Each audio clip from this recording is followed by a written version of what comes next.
tous les leaders en tant que présidente de la conférence des leaders de la coalition Diomaye Président ou de la coalition Diomaye Moïse Sonko. Bismillah. Je vous remercie, El Hadj Malick. Mesdames et messieurs, permettez-moi d'étreindre mon émotion et de remercier tous ceux qui sont présents cet après-midi. Remercier tous les leaders, remercier la presse, remercier les militants, mais le peuple sénégalais. Le peuple sénégalais qui, mobilisé, a manifesté son désir d'avoir des élections.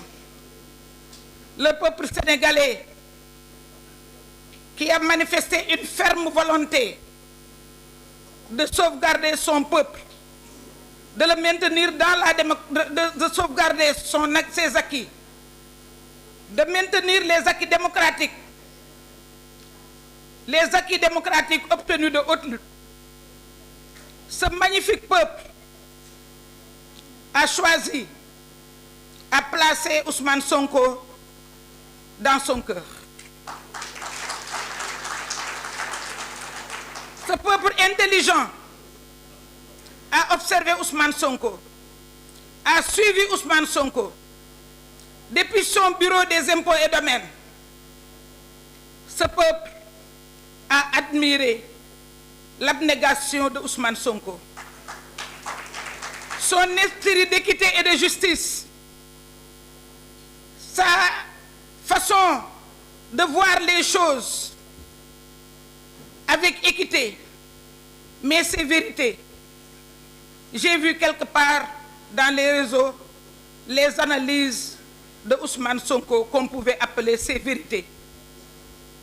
Ces vérités qu'il a l'habitude de décliner, même si ça doit toucher ses propres intérêts. J'en sais quelque chose pour avoir été avec lui à l'Assemblée. Ousmane Sonko a été porté par le peuple, malgré tout ce qu'il a subi, malgré la diabolisation dont il a été victime. Aujourd'hui, Ousmane Sonko a rendu au peuple son amour. Parce que le peuple a plusieurs priorités. La première priorité, c'est de dégager ce régime moribond. La première priorité, la deuxième priorité, c'est de dégager ce régime qui ne connaît pas les priorités, ce régime qui n'a pas de tolérance, ce régime qui tue nos enfants, ce régime qui fait partir nos enfants. Donc le peuple a misé sur Ousmane Sonko pour effectivement atteindre ces différents objectifs. Nous allons les atteindre. Et grâce à la générosité de Ousmane Sonko, il nous a choisi Bassirou Diomaye Faye.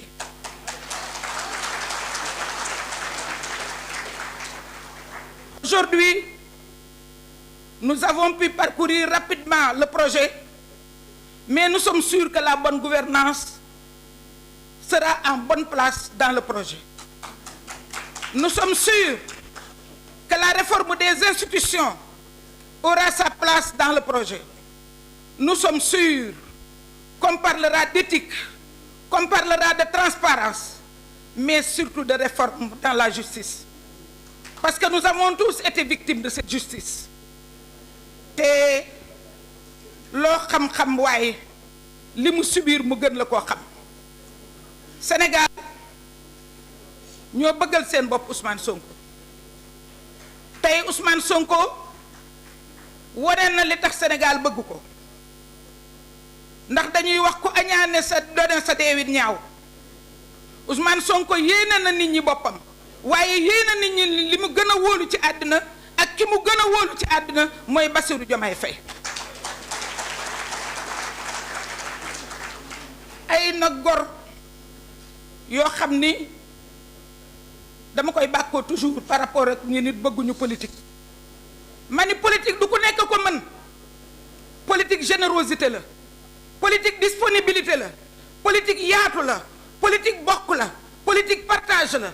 politique def ni nit ki sa bopp la parce que tu es toujours dérangé loo am di nga ko bokk ak nit ñi loo xam di nga ko bokk ak nit ñi kooku mooy leader politique. leader yooyu nag ñu ci bëri defar nañ seen mouvement, ñu ci bëri defar nañ seen parti, yenn sax seen saa yi sax parti bi lëng ci Sénégal ba ci bitim réew, am ay objectif, parce que kuy def parti am na loo bëgg, am na loo yéene réew mi, kenn ku nekk jàpp na ni maa gën a yéene réew mi. leader yooyu tey ñoo daje autour de la coalition Diomaye Président. ba ñu duggee nag ci biir coalition bi amatul mag, amatul ndaw, amatul góor, amatul jigéen, ñu bokk benn idéal, mooy idéal d'éthique, idéal d'abnégation, idéal de sacrifice, idéal lu bëgg sa réew, idéal lu bëgg li fi nekk jóge fi ndax réew mi yàqu na, waaye idéal lu am yéene defar réew mi.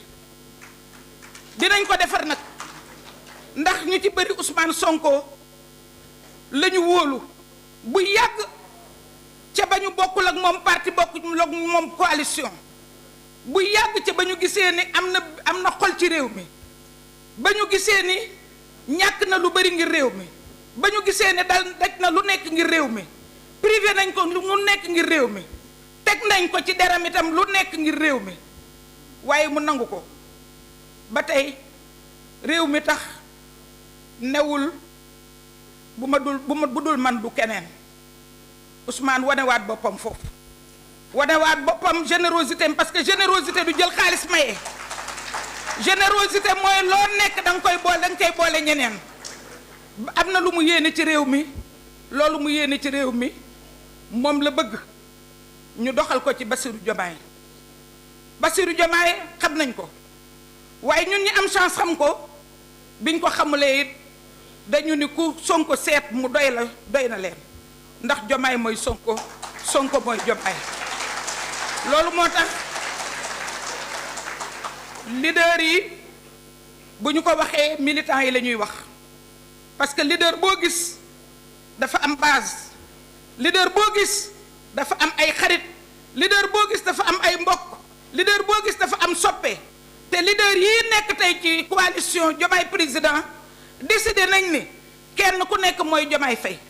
bu nekkee Diomaye Faye nag mooy kenn ku nekk mooy candidat à la présidentielle, ay mbokkam dina jóg, ay xaritam dina jóg, dina dem ci basam, kenn ku nekk am na zone bu muy travailler, zone booba lañ waa campagne bi di seet, leader boobu yor ko dugg ci nit ñi def proximité, waxtaan ak nit ñi.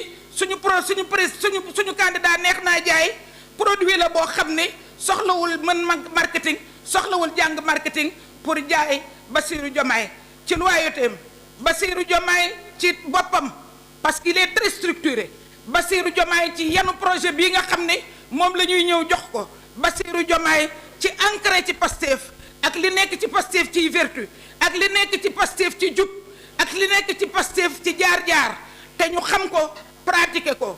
damay faral di wax ni ñi nga xam ne jël nañ leen dugal leen ñu nekk ay candidat ci Yewwi Askan Wi, ku ci gañewul sax candidat bu baax nga, ndax Bassirou Habib duma bàyyi ñoo nekkoon muy seet candidat yi, di seet ku ci am problème ak justice ñu dégagé la, ku ci mës a détourné ñu dégagé la. kooku nag bu ñëwee wax éthique ñu gëm ko, bu ñëwee wax bonne gouvernance ñu gëm ko, bu ñëwee wax projet ñu xam ne mooy projet bi, ñooñ ci ànd ak moom fal ko au premier tour, parce que amuñu jot, tardeel nañ ñu, te waa ji war naa dem le 2 premier tour.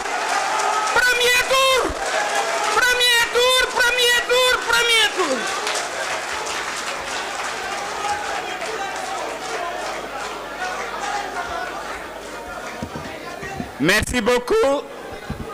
Donc dañuy accélérer rek